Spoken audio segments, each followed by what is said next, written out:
인내, 하나님의 음성 기다리기. 요한계시록 3장 10절, 마태복음 7장 7절. 내가 나의 인내의 말씀을 지켰은즉 내가 또한 너를 지켜 시험의 때를 면하게 하리니 이는 장차 온 세상에 임하여 땅에 거하는 자들을 시험할 때라. 구하라, 그리하면 너희에게 주실 것이요. 찾으라, 그리하면 찾아낼 것이요. 문을 두드리라, 그리하면 너희에게 열릴 것이니.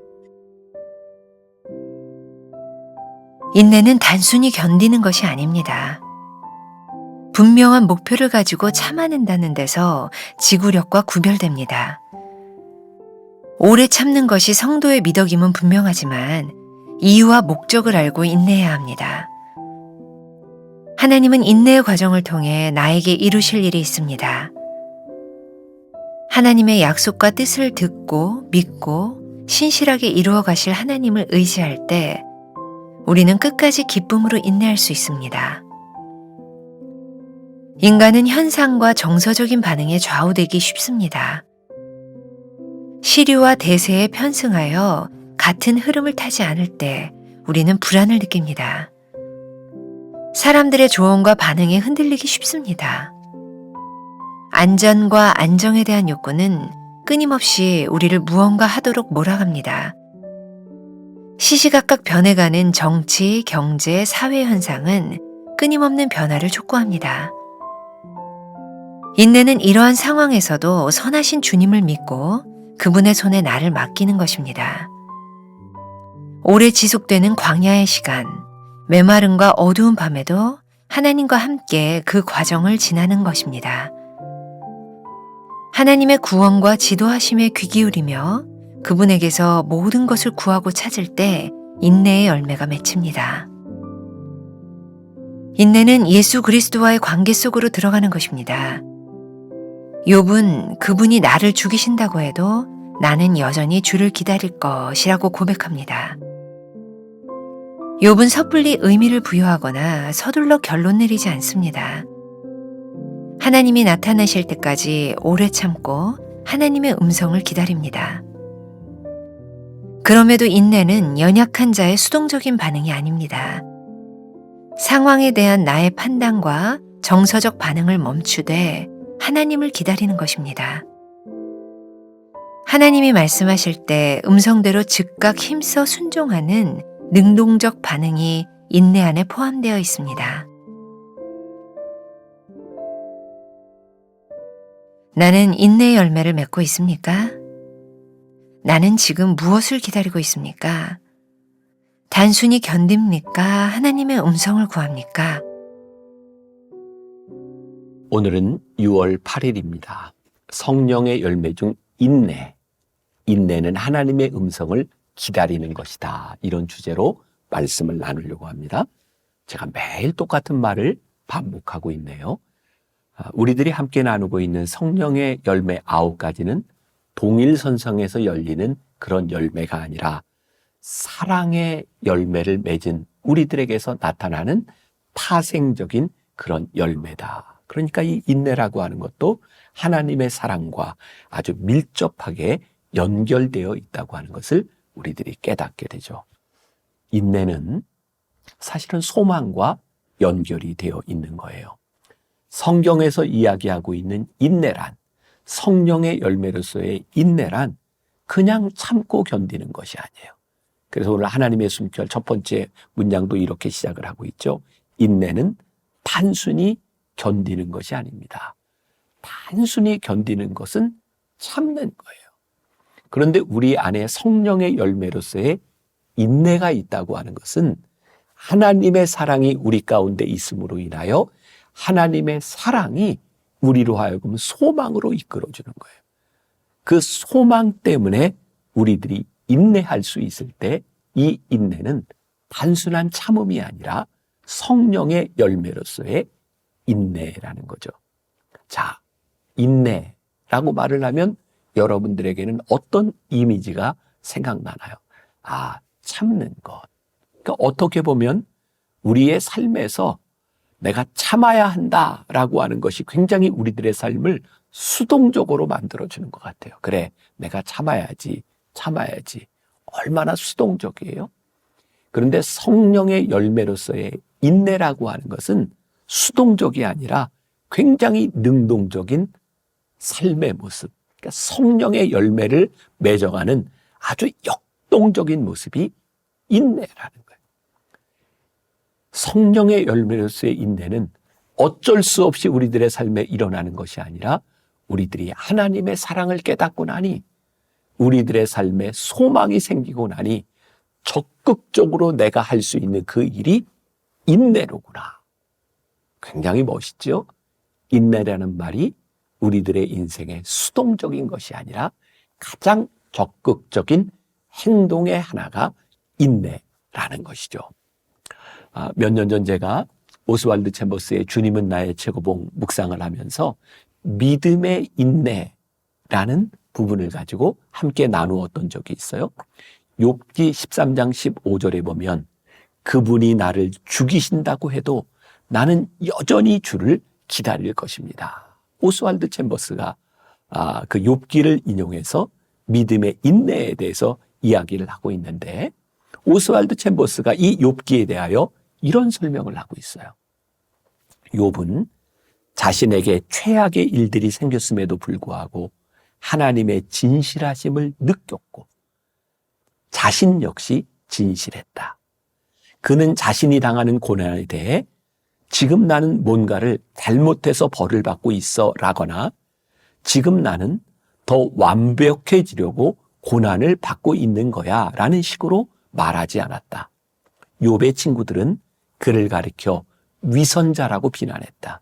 심지어 무신론자라는 무언의 암시까지 주었지만 욥은 바로 이러한 고통의 순간에 구약 전체에 있어서 믿음에 대한 가장 고상한 발언을 한다. 주님이 나를 죽이시더라도 저는 여전히 주님을 신뢰할 것입니다.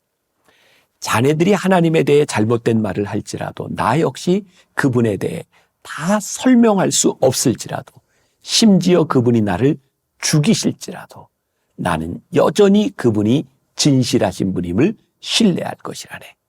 그리고 그분을 기다리면서 내 진실함을 지켜나갈 걸세. 내가 확신하는 것은 궁극적으로 하나님과 나는 어떻게 해서든 한 마음이 될 거라는 사실일세. 자, 이 욥의 인내를 바라보며 여러분들에게 지금 이 욥의 고백이 수동적으로 느껴지시나요? 능동적으로 느껴지시나요? 욥은 기꺼이 인내하겠다고 말하고 있어요. 왜냐하면 내가 이해하지 못할지라도 나는 하나님을 신뢰하기 때문에 나는 기꺼이 인내하리라. 오늘 우리들이 맺어야 되는 이 성령의 열매로서의 인내, 이것은 우리들이 가지고 있는 가장 적극적인 믿음의 표현일 것 같아요. 그러니 오늘 우리들의 삶에 어떤 일이 닥칠지 모르지만 하나님, 오늘 제가 하나님을 믿는 그 믿음으로 인내합니다 라고 이야기할 때 이 인내는 성령의 열매로서 가장 능동적인 우리 신앙인의 삶을 보여주는 것이겠죠. 자, 두 번째 문단에 보니까 인간은 현상과 정서적인 반응에 좌우되기 쉽습니다. 현상과 정서적인 반응. 현상이 뭐예요? 우리를 둘러싸고 있는 환경이죠. 우리의 인내를 뒤흔들어 놓는 것은 우리들이 감내하지 못하는 환경에 대한 부분이에요. 또 우리를 뒤흔들어 놓는 것은 우리들 속에서 일어나는 자연적인 우리들의 삶의 정서적인 반응인 거죠. 때도 기쁨의 감정, 슬픔의 감정, 분노의 감정들. 우리들이 겪고 만나는 환경과 우리의 정서적인 반응이라고 하는 것은 절대로 우리로 하여금 인내하지 못하게 해요. 그런데 우리들이 인내할 수 있는 것 무엇이라고요? 하나님과의 사랑의 관계 속에서 하나님께서 우리들에게 소망을 주심을 우리들이 믿을 수 있을 때 그 소망이 우리를 붙들어 주시는 거죠. 그래서 세 번째 문단에서 이렇게 이야기를 하고 있어요. 인내는 예수 그리스도와의 관계 속으로 들어가는 것입니다. 자, 이 부분에서 제가 오래전에 썼던 책, 하나님을 가슴 뛰게 하는 이야기.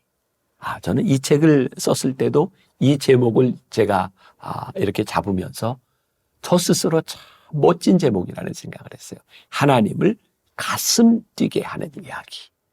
그때 제가 그 자리를 지키라 라고 하는 제목으로 썼던 글이 있는데 한번 읽어드리겠습니다.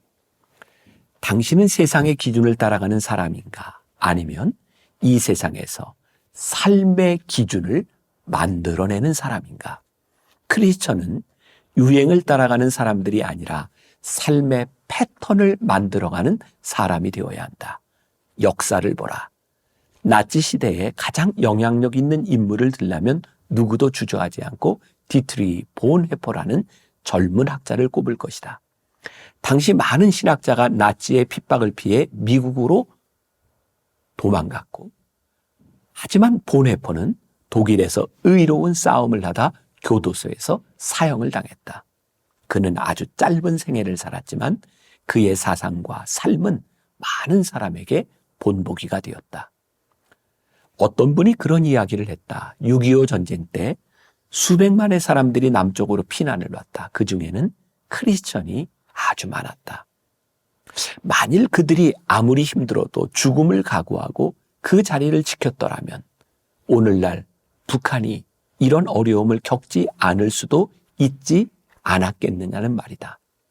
성숙한 크리스천은 어려움을 피해가는 사람들이 아니라 그 자리를 지키는 사람들이다. 그곳에서 자리를 지키는 성숙한 크리스천이 있기에 하나님의 역사가 일어난다. 혹시 배우자가 너무 힘들게 해서 그 가정을 떠나고 싶은 사람이 있을지도 모른다. 직장이 너무 힘들어서 신앙을 지키기가 너무 어려워서 떠나고 싶은 사람이 있을지도 모른다. 하지만 이렇게 권유하고 싶다. 그 자리를 지키십시오. 그나마 당신이 있기 때문에 하나님께서 그 가정을 축복하고 그 직장을 축복하신다는 사실을 기억하십시오.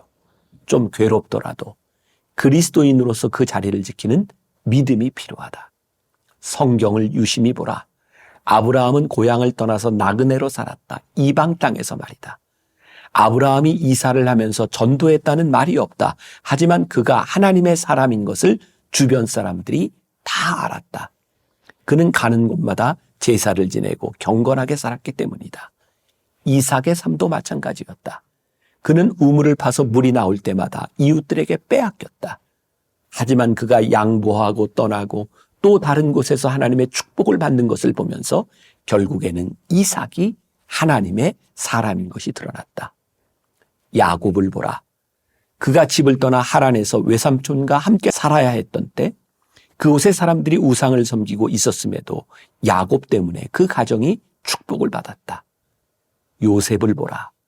그가 종으로 팔려가 보디발의 집에 머물 때 요셉의 신실함과 하나님이 함께 하심으로 그 집안이 축복을 받았다. 신실한 하나님의 사람들이 이 세상에 사는 것이 얼마나 큰 축복인지.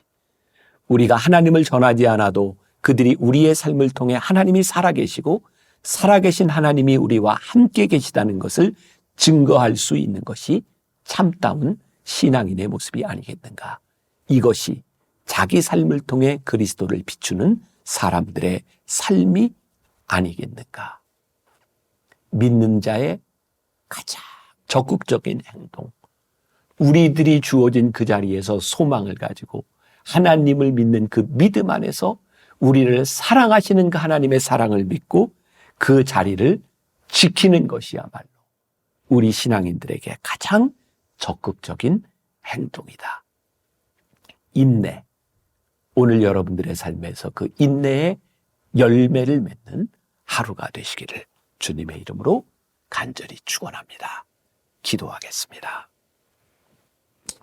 오늘 우리들의 삶에 인내의 열매가 맺히기를 간절히 소원합니다. 세상 사람들은 참는 것이 수동적이고 참는 것이 보잘것없는 행동이라고 말할 때에 우리는 소망을 가지고 참아내는 그 일이야말로 성령의 열매를 맺는 것임을 믿으며 참고 인내합니다. 우리들이 속한 그 자리에서 오늘 인내의 열매를 맺는 하루가 되게 하여 주옵소서. 예수님의 이름으로 기도했습니다. 아멘.